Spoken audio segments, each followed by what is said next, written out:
যারা একেবারেই মাছ খেতে পছন্দ করে না তাদেরকে যদি এইভাবে মাছ রান্না করে খাওয়ানো হয় খুব বোকা বানানো যাবে, কারণ তারা বুঝতেই পারবে না যে মাছ খাচ্ছে না অন্য কোনো কিছু খাবার খাচ্ছে। নমস্কার, অন্বেষা গোড়াই কুকিংয়ে আবার একটি নতুন স্বাদের ভিডিওতে স্বাগত জানাচ্ছি। আজকে আমাদের পুকুরে মাছ ধরা হয়েছে, বড় বড় পাঙাশ মাছ। আমাদের ভাগে এগুলো পাওয়া গেছে, তো জেঠা শ্বশুরের বৌমাকে দিয়ে কাটানো হচ্ছে। কত বড় বড় মাছগুলো দেখুন, ও তো ধরতেই পারছে না। সে মাছগুলো কাটছে, একদম টাটকা তাজা। আর এই মাছগুলো দিয়ে আজকে আমি বানাবো পাঙ্গাস মাছের কোপ্তাকারি। টাইটেল এবং থাম্বনেল দেখে তো আশা করছি আপনারা বুঝতেই পেরে গেছেন। তো মাছগুলোকে কাটা হোক। এই টাটকা তাজা মাছ দিয়ে যদি কোপ্তাকারি বানানো হয় খেতে সত্যি খুবই ভালো লাগে। তো মাছগুলো কত সুন্দরভাবে কেটে দিল, একদমই টাটকা। রক্ত দেখছেন তো, লাল টকটক করছে একবারে। এত বড় মাছ কাটা খুব কষ্টের ব্যাপার। তো খুব সহজেই ওই দিদিভাই মাছগুলোকে কেটে দিল।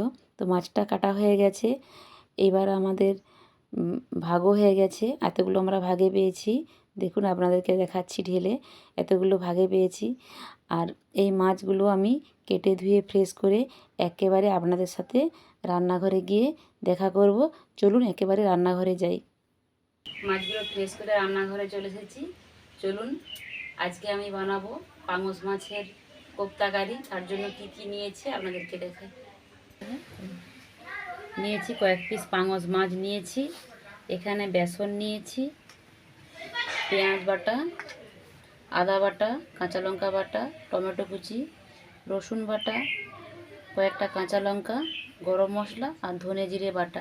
আরও কিছু উপকরণ আছে, পরপর রান্নাটা দেখুন। আশা করছি ভিডিওটি ভালো লাগবে, শুরু থেকে শেষ পর্যন্ত দেখার অনুরোধ রইল। চলুন তাহলে।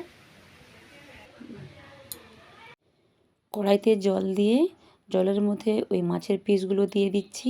আমি কোনো লবণ হলুদ দিচ্ছি না। মাছগুলো দিয়ে ঢাকনা দিয়ে ঢেকে দেবো, সেদ্ধ হওয়া পর্যন্ত অপেক্ষা করব। মাছগুলো সেদ্ধ করে ঠান্ডা করে একেবারে ফিরে এসেছি। ওপরের যে একটা শক্ত ওর যে ছাল থাকে মাছের, দেখুন এই ছালটাকে বাদ দিয়ে দিতে হবে, মোটা ছাল। আর পাঙ্গা মাছের তো কোনো কাঁটা থাকে না, তাই এই কোপ্তাকারি করতে খুবই সুবিধে হয়, কাঁটা বাছতে হয় না। তো আমার সব ছালগুলো তুলে ভালো করে মাছটাকে চটকে নিয়েছি। এবার সমস্ত কিছু উপকরণ দিচ্ছি। পরিমাণ মতো লবণ দিলাম, হলদির গুঁড়ো দিলাম, লঙ্কার গুঁড়ো দিলাম, কাঁচা লঙ্কা বাটা দিলাম, একটু রসুন বাটা দিলাম, একটু আদা বাটা দিলাম, একটুখানি পেঁয়াজ থেতো করা দিলাম।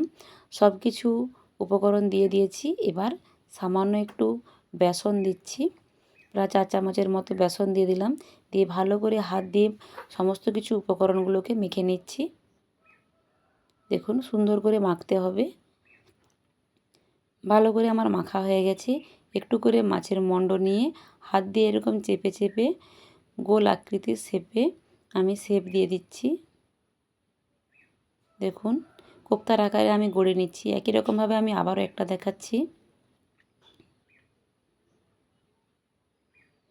আমার সব কোপ্তাগুলো একই রকমভাবে গড়ে নিচ্ছি।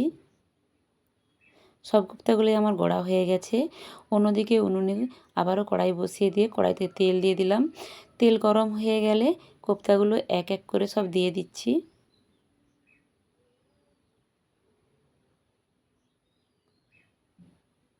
সব কোপ্তাগুলোকে উল্টে পাল্টে লাল লাল করে ভেজে নেব।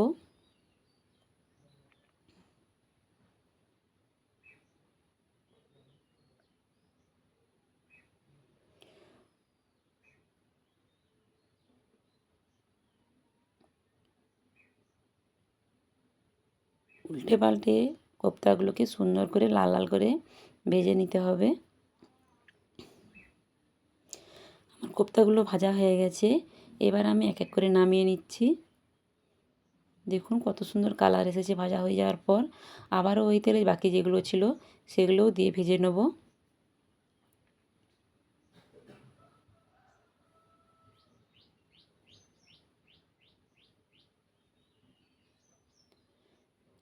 ভাজা হয়ে গেছে, এগুলোকে আমি নামিয়ে নিলাম। ওই তেলে দিয়ে দিলাম চিনি, চিনিটা একটু পেকে উঠতে দিলাম গোটা গরম মশলা।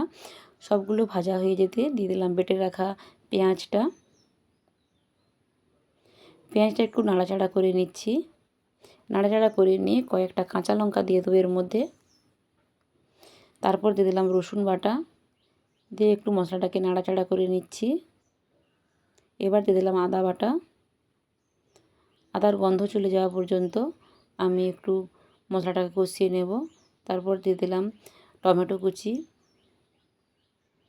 দেওয়ার পর একটু কষিয়ে নিচ্ছি। এবার দিয়ে দেবো ধনে আর জিরে বাটা। আপনারা চাইলে সব কিছু গুঁড়োও ব্যবহার করতে পারেন। পরিমাণ মতো লঙ্কা দিলাম, যতটা আপনি ঝাল খাবেন সেই অনুযায়ী লঙ্কা দেবেন। তারপর আমি দিয়ে দিলাম হলুদের গুঁড়ো। অল্প পরিমাণে জল দিয়ে মশলাটাকে ভালো করে কষিয়ে নিচ্ছি। ভালো করে মশলাটাকে কষিয়ে নিতে হবে যাতে না মশলার গন্ধ আসে। মশলাটা সুন্দরভাবে কষিয়ে নিয়েছি, তেল ছেড়ে গেছে। এবার আমি পরিমাণ মতো জল ঢেলে দেব। স্বাদ মতো লবণ দিয়ে দিতে হবে। এবার আমি স্বাদ মতো লবণ দিয়ে দিচ্ছি। গ্রেভি ফুটে উঠলে আমি কোপ্তাগুলো এর মধ্যে দিয়ে দেব। কোপ্তাগুলো দিয়ে একটু নাড়াচাড়া করে নিচ্ছি। গ্রেভির মধ্যে একটুখানি ফুটিয়ে নিয়ে কোপ্তাগুলোকে ওপর দিক দিয়ে আমি এবার ধনেপাতা দিয়ে দেব। ধনেপাতা দিয়ে একটু নাড়াচাড়া করে নামিয়ে নিয়ে পরিবেশন করলেই রেডি। তো এই কোপ্তা দিয়ে রাইস, এমনি প্লেন ভাত খেতে সত্যি খুবই অসাধারণ লাগে। দেখুন দেখতে কত সুন্দর হয়েছে, খুব সুন্দর হয়েছে দেখতে। আমার রেসিপিটি কেমন হলো অবশ্যই কমেন্ট বক্সে জানাবেন। ভিডিওটিতে একটু লাইক দিবেন, বন্ধুদের মাঝে শেয়ার করবেন। নতুন বন্ধু হলে আমার ভিডিওটি যদি ভালো লেগে থাকে আপনাদের অনুরোধ করব সাবস্ক্রাইব করে পাশে থাকবেন। আরও নিত্য নতুন এরকম বিভিন্ন ধরনের রেসিপি আপনারা পাবেন। আজকে বিদায় নিচ্ছি, সবাই ভালো থাকুন। আবারও দেখা হবে নতুন কোনো ভিডিওতে। টাটা।